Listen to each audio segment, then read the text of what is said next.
Hello everybody, my name is Jonathan Gregory, and as you already know, I'm going to be talking to you quickly about the poor and how to help them biblically.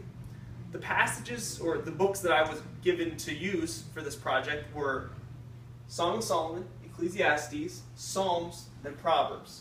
And some of these books are really good and have a lot of content about helping the poor and talking about the poor and what we're supposed to do with them. But one of them definitely doesn't, and I'll talk about that book first really quickly and get it out of the way. And that book is the Song of Solomon.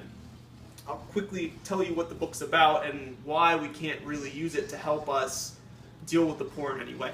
Song of Solomon is a great book, and it was written, it's written about a man and a wife and their love for each other, and theologians have actually argued about the meaning of this book for a long time. It's a hard one to decipher. There are two camps basically. One camp says that Song of Solomon is simply the man and the woman and their love for each other and how husbands are to treat their wives. But I'm actually in the second camp of theologians, which would say that not only does it deal with the husband and the wife, but it's actually a picture of Jesus and the church and how much he loves the church and the church should love him.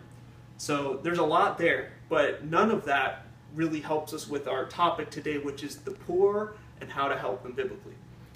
The other three books, however, have, well, Ecclesiastes has some to say, but the other two books have a lot to say. Ecclesiastes is another book that's not about the poor. It's not the point of the entire book. But the poor are mentioned 6 times, as I have here in the ESV, the English Standard Version. So Ecclesiastes, I'll give you a quick run through of Ecclesiastes. It's a great book. It's one of my favorites, and it can be really helpful for new believers in helping them understand the kind of expectations they should have for this world. And it really rules out a lot of false expectations that people of the world have. Because Ecclesiastes was written by the wisest man in the entire world and the richest. And that man was Solomon, King Solomon.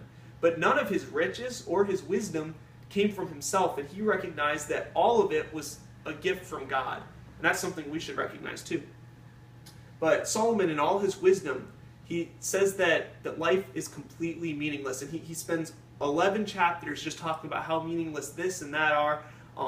Everything is meaningless. But then he gets to the main point of his entire book in the very last chapter, where he says that life is meaningless without God. And if we have God, life becomes very meaningful. I'm going to talk a little bit more about Ecclesiastes at the end of the presentation because it has our main point at the very end. But I'll talk about the other two books first. Psalms mentions the poor 23 times in the ESV. Some of what it mentions is what the poor are and how they are viewed by the world.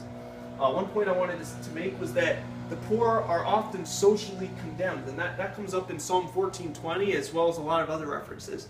But it's really sad that not only believers but the entire world condemn the poor. There are often instances where we would say that being poor, not having money, not having a place to live or food to eat, it seems to be one of the worst scenarios you could find yourself in this world. Because we are so scared of becoming poor, and we don't treat the poor very well. They're very disrespected, and often because of how much money you have, people will not listen to you if you don't have the same kind of money or the same kind of degrees that richer, more well-off people have. So that's one warning almost it's something very bad that happens, that even believers condemn the poor. So we shouldn't be doing that. What to do? The Bible, especially Psalms and Proverbs, it actually gives us a lot of commands about how to deal with the poor. Now, I'm going to take this opportunity to really quickly talk about Proverbs. Proverbs is, in a lot of books, they call it wisdom literature, because it has a lot of wisdom from Solomon about how one should live their life, practically and theologically, spiritually. But it's good for us to notice that not all of Proverbs, they're not universal laws. They're not laws that are always going to happen the same way. A good example of that is the proverb that says to train up a child in the way he should go, and when he is old, he will not depart from it.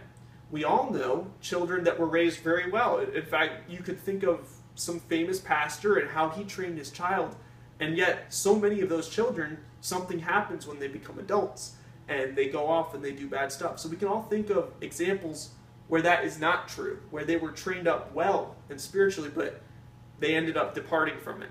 That doesn't mean that the Bible's not true. It just means that Proverbs are not universal laws. Instead, they are wisdom from God about how we should live our lives. So, keeping that in mind, let's look about what it has to say about the poor. First of all, in Proverbs and in the rest of the Bible, we are told to work hard.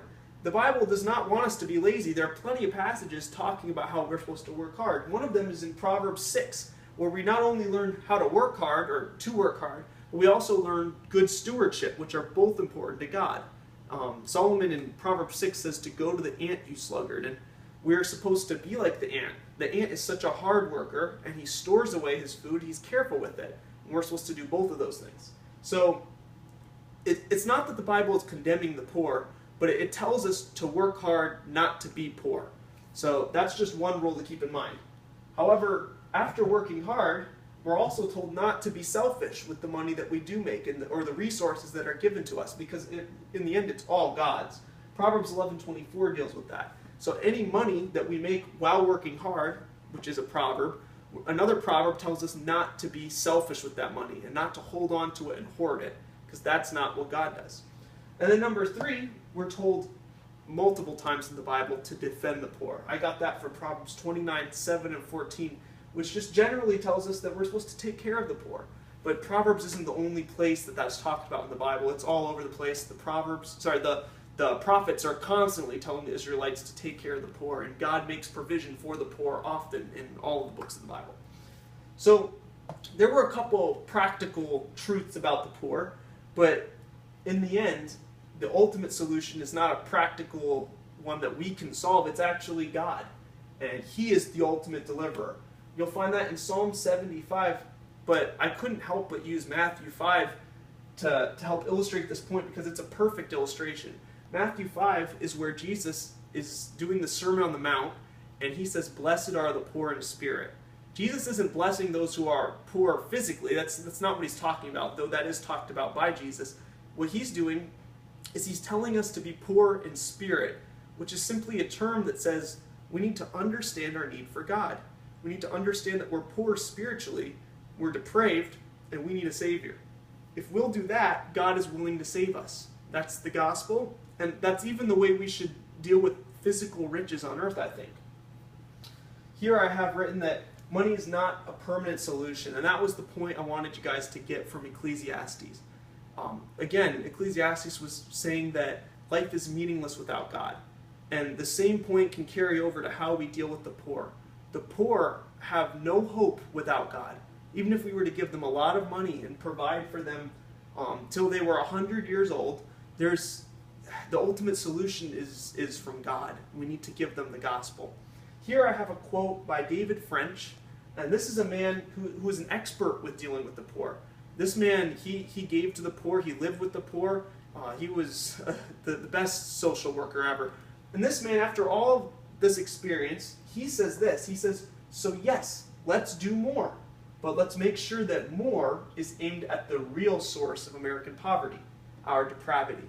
Here, David French is recognizing the point I just made from Ecclesiastes, and that's that life is meaningless without God, and that even helping the poor, giving them all that they need, giving them the medicine that they need, isn't going to save them. Ultimately, it has to be God who saves them. And as believers, if we're honest with ourselves, we understand that if a person isn't a believer in Jesus Christ, when they die, they're going to the same place whether or not we give them clothes or medicine or food.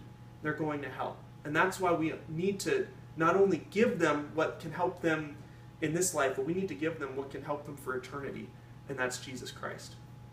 Well, it looks like I'm out of time. Thanks for listening to me, and just remember, as Christians, we should be giving to the poor and helping the poor as much as possible. We should be doing better than those humanitarian unbelievers out there. But at the end of the day, we have to give them the gospel with it, because if we don't, we know where they're going. Thanks, everybody. Have a great rest of your semester.